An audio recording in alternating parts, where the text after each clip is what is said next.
Hey, what's up, guys? It's Online Money 24/7, and today we're going to be talking about how to create success with the money mindset. So let's go ahead and get into it. So the first thing to understand is that it doesn't matter how much money you bring in. And today we're actually going to be going through an example of someone that I personally know and how they handle money, and something you could take away from this and potentially learn something as well. So first off, she is a Reddit influencer. This is a side thing that she does on the back. She also does a regular job and has her living expenses covered because she is currently a student, so she has that covered. But this is just extra money that she does on the side to bring in for things, right? Okay, so she makes money. She's a Reddit influencer, and she brings in over $1,000 per month. Now, with this $1,000 per month, like I said, it's extra income. It's not needed, okay? So it's extra money that could be put wherever it needs to be. It's not necessary income. So that's why when I'm saying this, just keep that in mind with this $1,000 a month. It's not necessary income. It's just extra. This $1,000 per month. Okay, right? And so the business that she runs from Reddit as an influencer is a client service business. So the income does vary quite a bit. It could be $600 one week. It could be $300 another. And then, it all adds up to be potentially over $1,000 a month if she has a good month. If it's a bad month, it might be less than that. It might be even $2,000 almost. I'm not exactly sure the exact numbers, but I know that it could be $300 one night, maybe $600 another day. Like, it just really depends on the day and the week. So, but it's a client service business, so the income varies. Now, the thing is with this is, even though she has everything else covered, and this is just extra money that's being brought in, right? Extra money that could be done, anything could be done with it. She has nothing left at the end of the month and ends up spending it all on impulse purchases. So it does not matter how much money you bring in. If you're spending it all at the end of the month, you won't have any. So it's more about the mindset, really, than it is about the actual dollar amount that you're bringing in, because you could just keep increasing your lifestyle, keep spending your money more and more as you bring more in. It's about the money that you actually keep in your wallet at the end of the day, or in your bank account, or wherever you keep your money.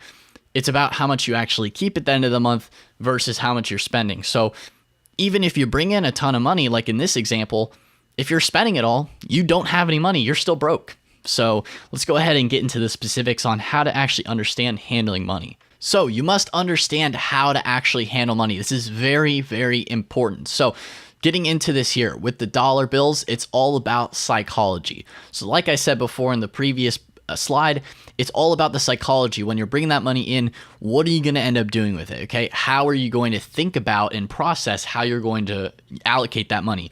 Are you going to spend it? Are you going to save it? What are you going to do with it? Right? So the important thing here with the psychology is to lower impulsive behavior. Now, I know this is very difficult because you have to train yourself out of bad habits. You've been doing these habits your whole life, and it's very difficult to train yourself out of them. But if you ever want to win with money, you have to lower this impulsive behavior of buying things left and right. Like, oh, this is cool. Oh, buy this, buy this, buy this. Go out to eat all the time. Like, all these expensive lifestyle habits need to be trained out so you don't have these bad habits anymore. And the way you're going to be able to do that is to learn to set aside money and adjust your lifestyle so that you can have more money at the end of the month or whatnot.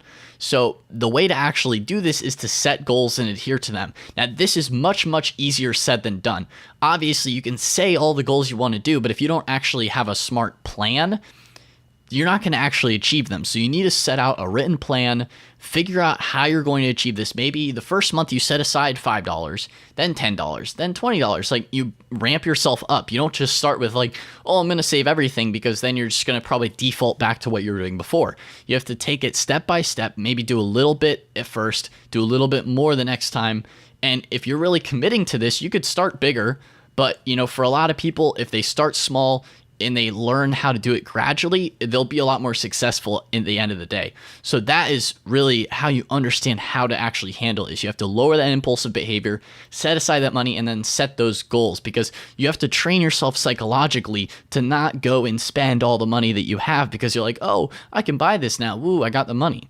So you have to avoid that and really take the time to set the goals and then adhere to them. So when you've actually been able to master this mindset through time and practice and achieving the goals that you set, right? Then you can actually build wealth, because if you don't have any of the extra money at the end of the month, there's no way you can possibly build wealth because you don't have any money left in your bank account. Obviously, that's common sense right there. So this is the only way that you can really build wealth, is to set aside the money, have those goals, achieve them, and then you can actually start to be able to build wealth. Because if you have that extra $1,000 a month that you don't need and you're tucking it away into investing, which I have a lot of investing videos on this channel if you want to learn more about that, you're going to be able to start to build wealth a lot quicker and begin to escape the struggle for money. So if you can escape that struggle for money by building wealth, you will be able to move yourself out of the rat race, as many say it, and get yourself on the track for financial freedom, financial success, really being able to do what you want in life. Because getting trapped up in the money all the time sucks. It's definitely not the kind of life you want to live forever. So that is how you do it, is you set those financial goals, you take it step by step, and then you can actually build wealth. Because when you have that extra money, you're able to do it, escape the struggle for money. That is the whole point of this video, is that is how you build the success through the money mindset, and once you do that, maybe you want to start a business, you bring some more money in, maybe you want to just invest, there's a lot of different things you can do to build money into more money, but that's all up to you. And I have a lot of other videos on this channel going over different things that you can do to make more money, whether it's a Shopify store, whether it's investing.